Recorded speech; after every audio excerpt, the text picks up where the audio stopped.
carta de 2 Pedro 2,5 diz assim: e não perdoou ao mundo antigo, mas guardou a Noé, pregoeiro da justiça, com mais 7 pessoas, ao trazer o dilúvio sobre o mundo dos ímpios.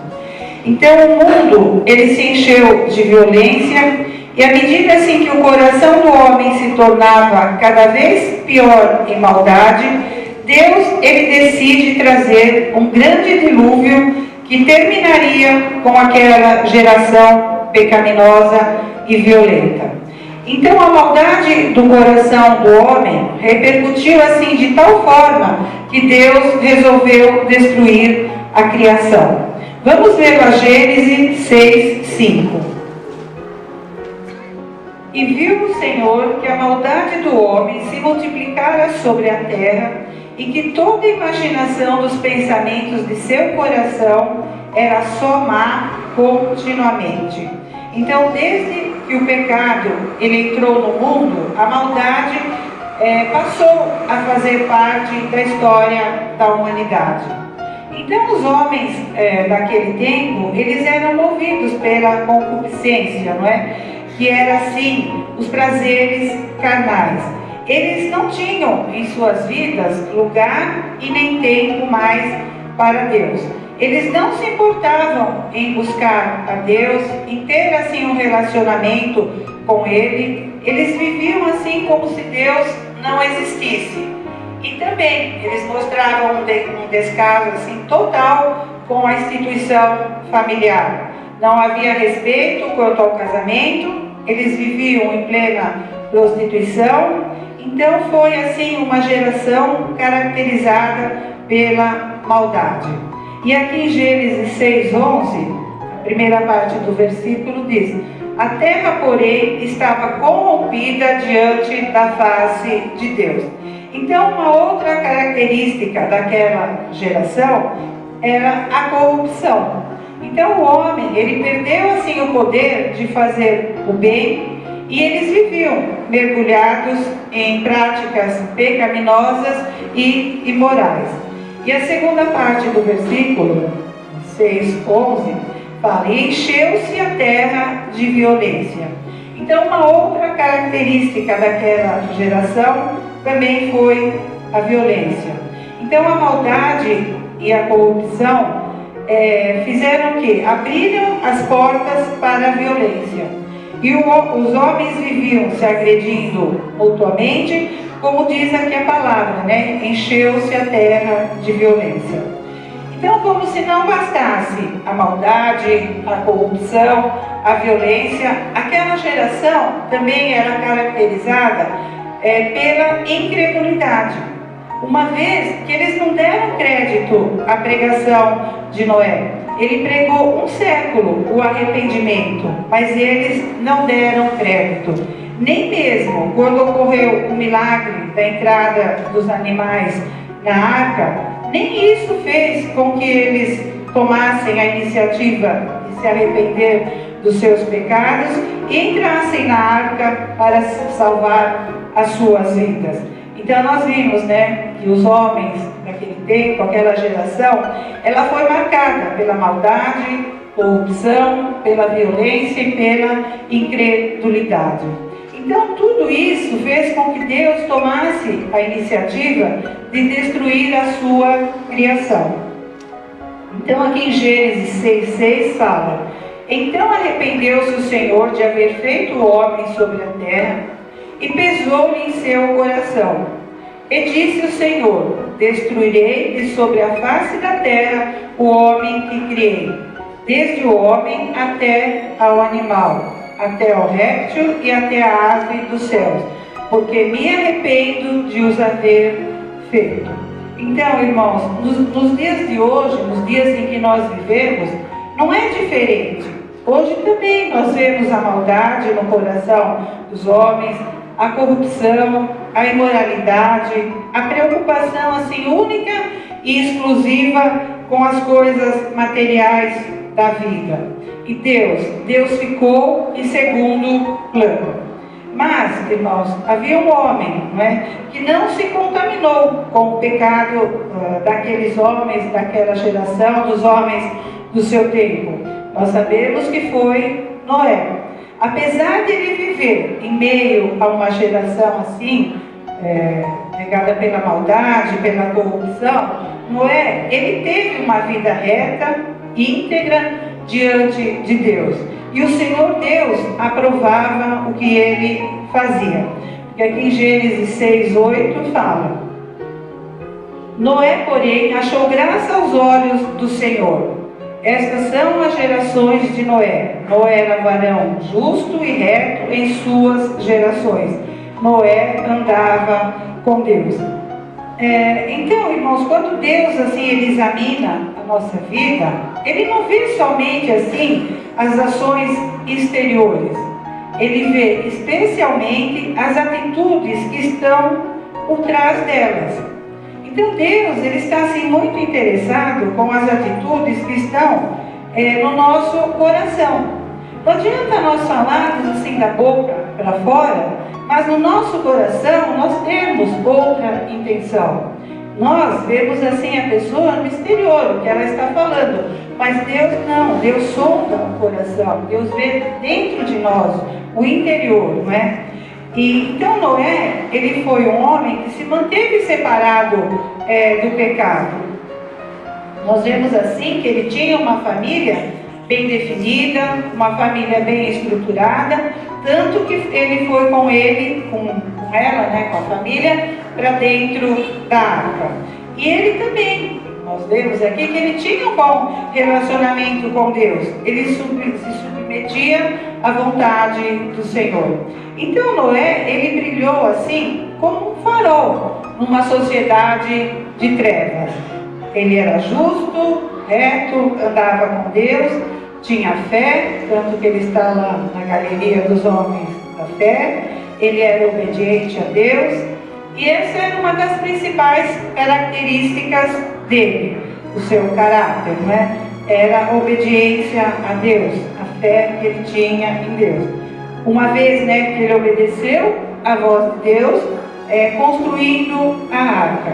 E também a devoção que ele tinha a Deus, porque quando ele saiu da arca com a sua família, a primeira coisa que ele fez, ele edificou um altar e ele ofereceu holocausto ao Senhor. Então, irmãos, eu creio assim que quando Noé começou a construção da arca, muitas pessoas zombavam dele, não é? Nós sabemos que ele não conseguiu convencer nenhum dos moradores da terra ali do seu tempo.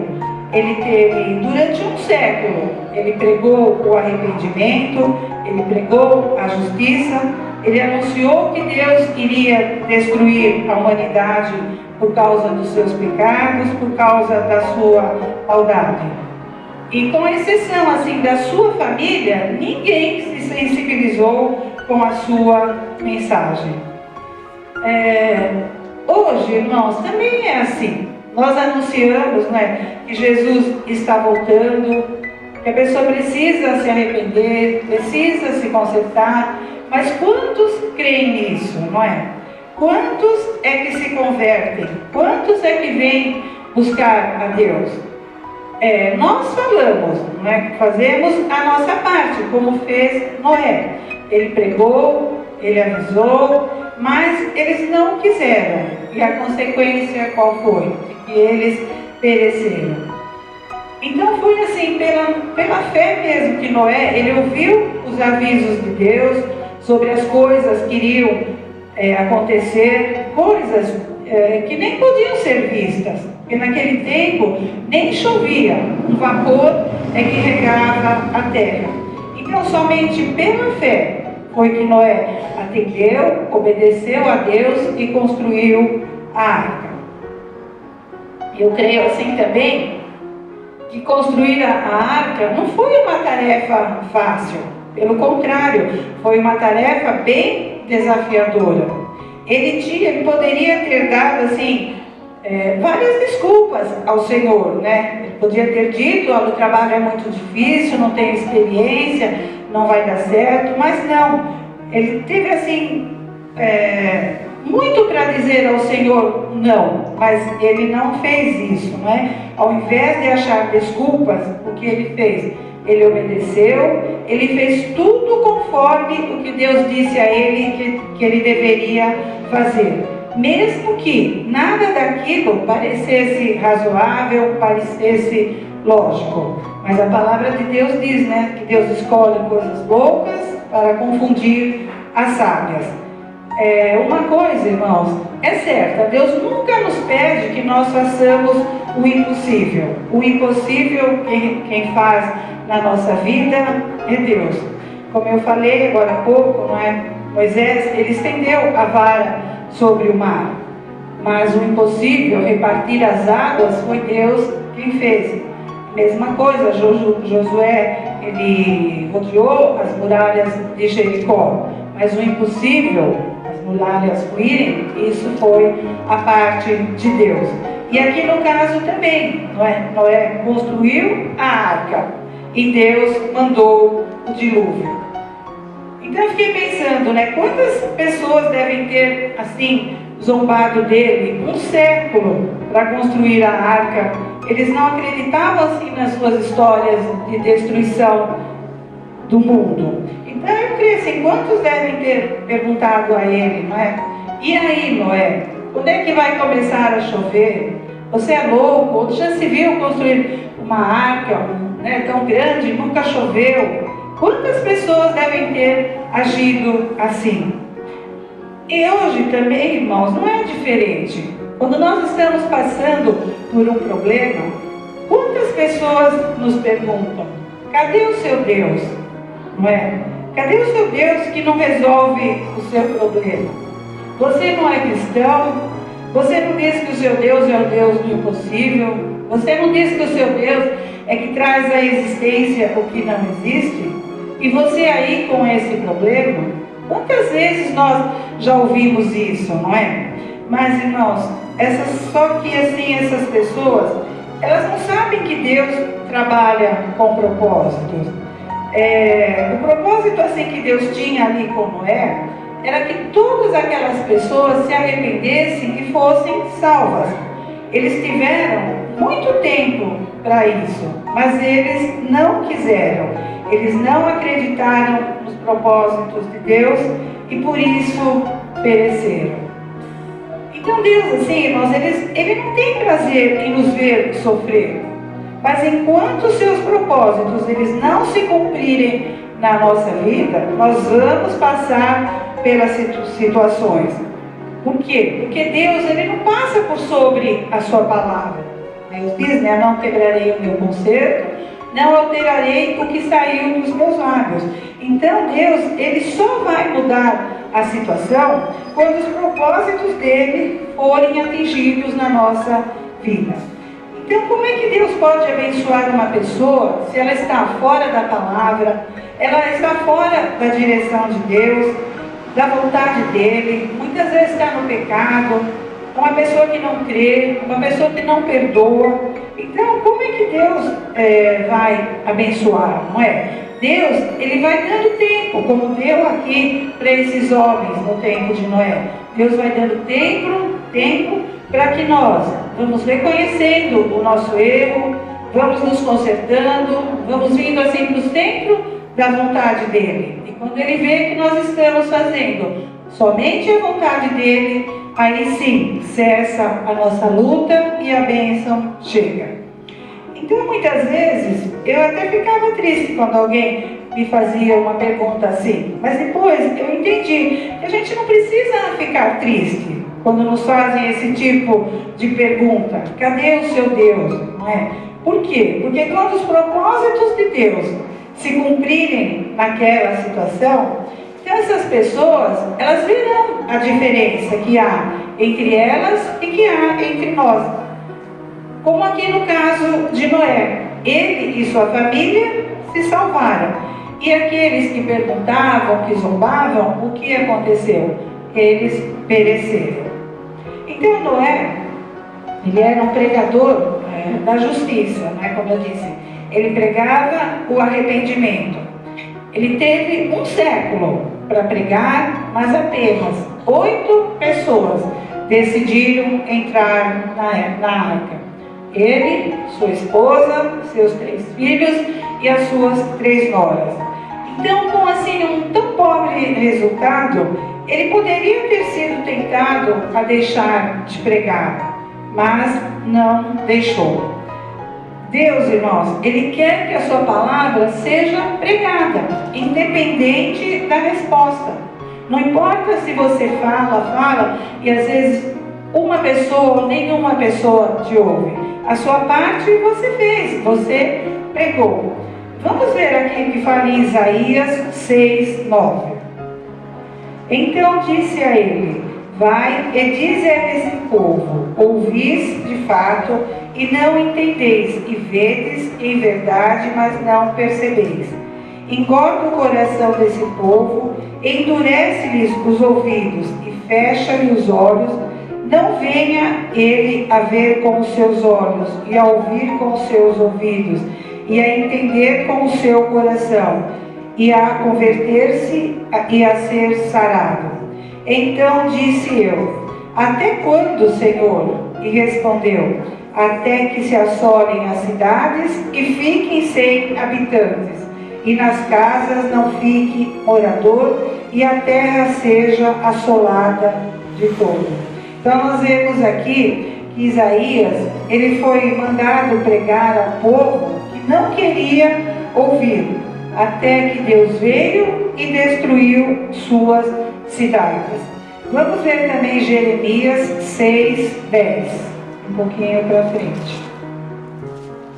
A quem falarei e testemunharei para que ouça? Eis que os seus ouvidos estão incircuncisos e não podem ouvir. Eis que a palavra do Senhor é para eles coisa vergonhosa, não gostam dela. Pelo que eu estou cheio do furor do Senhor, estou cansado de o comer.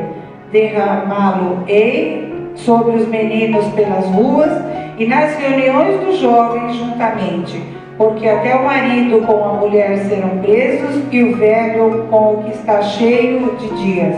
E as suas casas passarão a outros, herdades e mulheres juntamente, porque estenderei a mão contra os habitantes dessa terra, diz o Senhor. Então aqui também Jeremias, ele se sentiu frustrado, porque aqueles a quem ele pregava, eles não prestavam atenção na sua mensagem. E vamos ver também Ezequiel 2:3. Também um pouquinho mais para frente. E disse-lhe: filho do homem, eu te envio aos filhos de Israel, as nações rebeldes que se rebelaram contra mim. Eles e seus pais prevaricaram contra mim, até esse mesmo dia. E os filhos são de semblante duro e obstinados de coração. Eu te envio a eles e lhes dirá: assim diz o Senhor Jeová. E eles quer ouçam, quer deixem de ouvir, porque eles são casa rebelde, hão de saber que esteve no meio deles um profeta. Então aqui também Ezequiel, ele pregou para um povo de coração endurecido, que ele sabia que era impossível que eles correspondessem, que eles ouvissem. Então, irmãos, nós vemos assim que Deus, ele queria que esses homens, eles pregassem a sua palavra.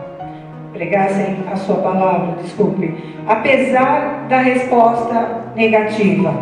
Ele queria que Noé também, que Noé pregasse. Noé pregou. Noé, muitas pessoas dizem assim que ele fracassou, porque somente a família foi salva. Mas eu não creio assim, irmãos. Eu creio que Noé, ele não fracassou, ainda que somente seus familiares se salvaram. Ele foi fiel, honrando a Deus, ao proclamar sua mensagem. Então é a mesma coisa, irmão. Nós também, nós temos que proclamar a palavra de Deus. Não importa, assim, como a pessoa, se ela vai aceitar, se ela não vai aceitar. O que Deus quer é que nós falemos, preguemos sua mensagem. Uma